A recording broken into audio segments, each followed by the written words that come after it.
반갑습니다, 여러분. 1일텐의 시간입니다. 오늘은 느헤미야 11장입니다.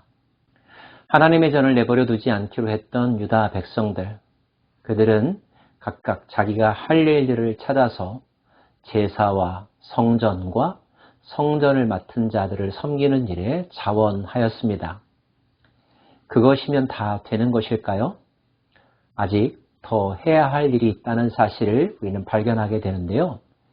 그것은 성전이 있는 예루살렘 성, 그 도시에 관한 일이었습니다.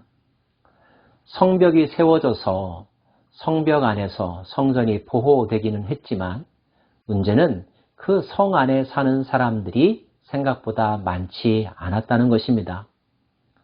수년 동안 지속된 전쟁 때문에 또 잦은 외침 때문에 도시는 폐허가 되었고 살 집조차 제대로 있지 않았었죠.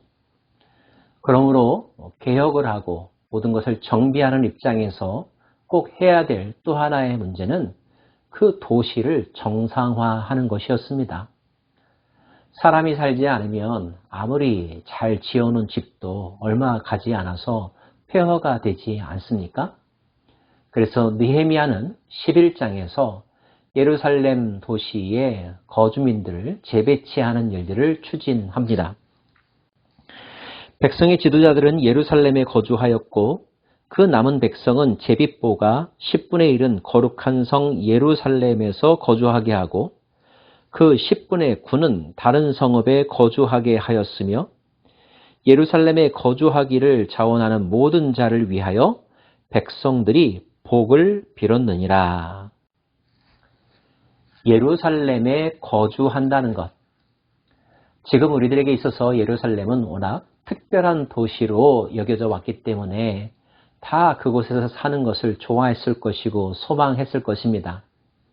하지만 느헤미야 당시는 상황이 지금과 같지 않았다는 것 염두에 두셔야 합니다. 자, 예루살렘 도시에 누가 살기로 했을까요? 먼저 백성의 지도자들이 그 도시에 살기로 정해졌습니다. 그만큼 그 성에 대한 책임감을 갖고 성을 지키는 자의 역할을 잘 감당해야 된다는 의미가 담겨져 있겠죠. 그 밖에도 거주하는 사람들이 있었는데요. 그 남은 백성은 제빗보가 10분의 1은 거룩한 성 예루살렘에 거주하게 하고 그 나머지 사람들은 제비를 뽑았다고 합니다. 서로 살려고 하지 않았기 때문이었을까요? 아니면 살려고 희망하는 사람들이 너무 많아서였을까요? 여하튼 적정수를 조절하기 위해서 제비를 뽑을 수밖에 없었는데요. 10분의 1에 해당되는 사람들이 예루살렘 성내에 살기로 정해졌습니다. 그리고 남은 사람들은 그 사람들을 위하여 복을 빌어주었다라고 하는 표현이 나옵니다. 자, 예루살렘 성에 사람들이 살게 되었다는 것이 의미하는 바는 무엇일까요? 영적으로는 하나님의 나라, 거룩한 성, 새 예루살렘이라고 하는 표현들이 많이 나오죠. 하나님의 백성으로서 하나님 나라 시민이 되어 하나님의 나라를 지켜가는 선택받은 사람들이라는 의미가 있을 것입니다. 그러나 본장에서는 그 성을 지켜야 될 책임감을 가지고 헌신한 사람들, 비록 그 자리에 직접 가지는 못하지만 거기에 참여하는 사람들을 위해서 축복하고 복을 빌어주는 나머지 사람들의 모습이 등장하죠. 서로 나라 재건에 대한 꿈과 비전에 동의하여 자기에게 주어진 일들을 기쁨으로 감당하고 또 다른 사람들이 하는 일에 대하여 중보하고 도와주고자 하는 마음, 그 마음이 이 과정에 있음을 우리가 알게 됩니다. 3절부터 끝절까지는 예루살렘 성에 사는 사람들의 명단들이 기록되어 있습니다. 백성들의 지도자들의 명단이 3절에서부터 9절까지 나와 있고요. 레위 사람들의 명단, 그리고 성문지기들의 명단이 19절에서부터 24절까지 기록되어 있습니다.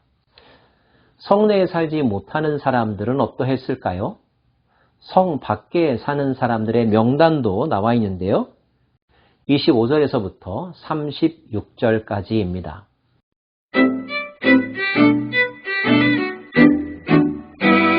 우리는 이 기록을 통하여서 성 안에 사는 사람들이나 성 밖에 사는 사람들이나 예루살렘 도성을 매우 중요하게 여기고 있다는 사실을 알게 되고요.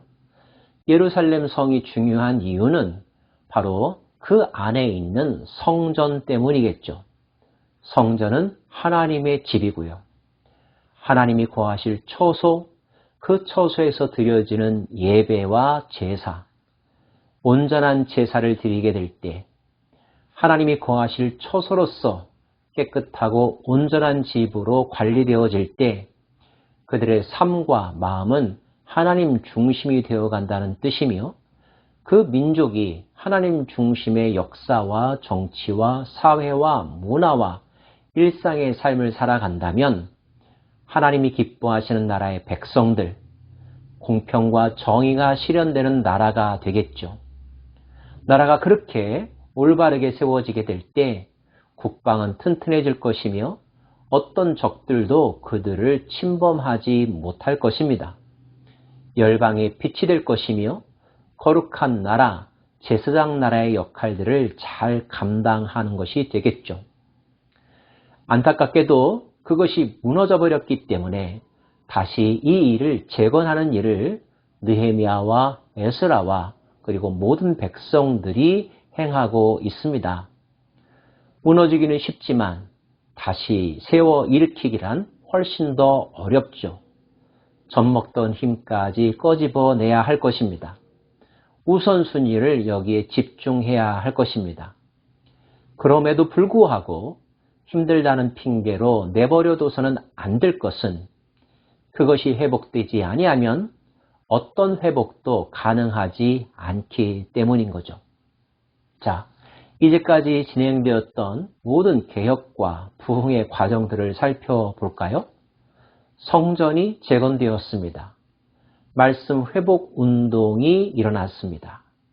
성벽이 재건되었습니다. 그리고 오늘 그 도성 안에 사는 사람들, 정착지를 결정했습니다. 이제 슬로건과 삶이 하나가 되고 겉과 내면이 하나가 되는 총체적인 부흥의 과정이 이루어지고 있다고 볼 수 있겠죠. 만약에 이 모든 것들이 빈틈없이 유기적으로 통합적으로 이루어진다면 분명 그 공동체와 나라는 곧 회복될 것입니다. 우리의 삶에도 이런 회복이 필요하죠. 교회의 회복, 신앙의 회복, 공동체의 회복 말입니다. 구호만으로도 가능하지 않으며 정서적인 반응만으로도 가능하지 않습니다.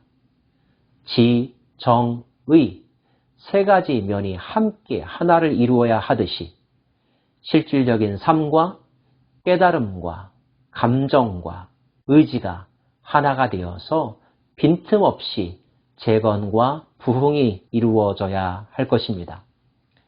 만약에 어떤 사람들이 하나님 나라를 재건하는 일에 혹 이런 분야에 혹 저런 분야에 쓰임받는다면 우리는 그들의 봉사와 헌신에 대해서 감사하며 존경하며 격려하며 도와주는 마음의 태도를 가져야 할 것입니다. 그렇게 한 사람 한 사람이 벽돌이 되고 기둥이 되어 지어져 갈 때 하나님의 집은 우뚝 설 것이며 하나님은 그 가운데 좌정하실 것입니다. 이런 모든 일들이 여러분 각자의 삶에서도 순적하게 그리고 치열하게 이루어지기를 소망합니다. 기도하겠습니다. 하나님, 오늘은 예루살렘 성에 사는 사람들, 그들의 거주지를 재배치하는 일들이 진행되고 있습니다. 이 일에도 자원하는 마음으로 참여한 사람들, 축복하고 격려하는 사람들의 모습이 아름답게 그려져 있습니다. 공동체가 하나님을 사랑하는 사람들이 서로 협력하여 선을 이루는 이 아름다운 삶의 모습이 오늘 우리들의 삶 속에서도 신앙 공동체 안에서도 이루어지기를 원합니다. 주여, 우리를 사용하여 주옵소서. 예수님 이름으로 기도합니다. 아멘.